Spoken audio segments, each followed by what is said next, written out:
Hello friends, welcome back to this modern JavaScript series, and today we will see a very important method available in array, that is array, and why we need this we will come to it. So without wasting any time, let's get started. So we have seen type of keyword in JavaScript, right? We used to check whether the value is of what type, what data type it holds. If I write a type of and some sort of number, let's say 100, it will give me the number.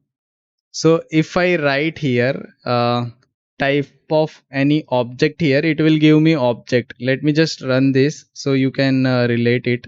So if I run, it provides me the object.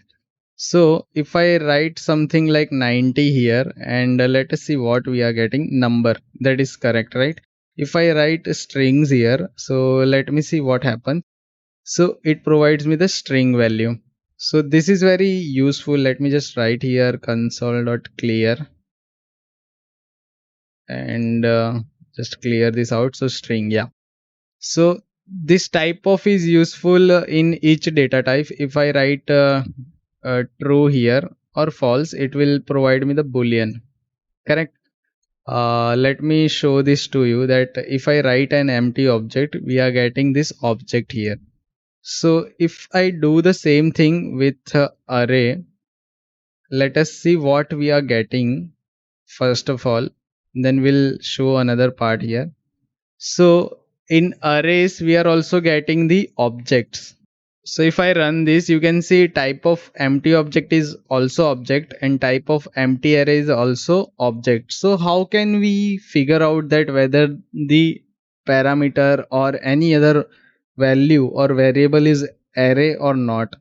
So this is the limitation in JavaScript, that we do not have such value here or such functionality, that array types are not available. Arrays do not form a separate language type. They are based on objects. That is why a type of array returns the object. So type of does not help in distinguishing a plain object from an array. So how we can do that? So let me just show this example to you. First of all, I'll do the console.clear, and if I write console.log, and if I invoke one static method is array, and if I provide the object inside is array method, so let us see what we are getting here. So it returns the false. If I copy this line here, and if I do this, let us see what happens. So in the second console log, it is giving me the true line. So that is why array is required in real life, and we can use to check whether the parameter or variable is array or not, or value is array or not. If you pass anything like let me tell you the string here, whatever string you wish, and if you check this, it gives you the false. But if you do this splitting, then let's see what happens. So it is true, because string dot split will return you the string array. So that is why this is array is true.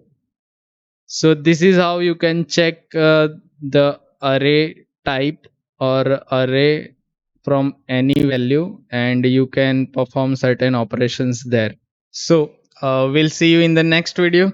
Thank you for watching.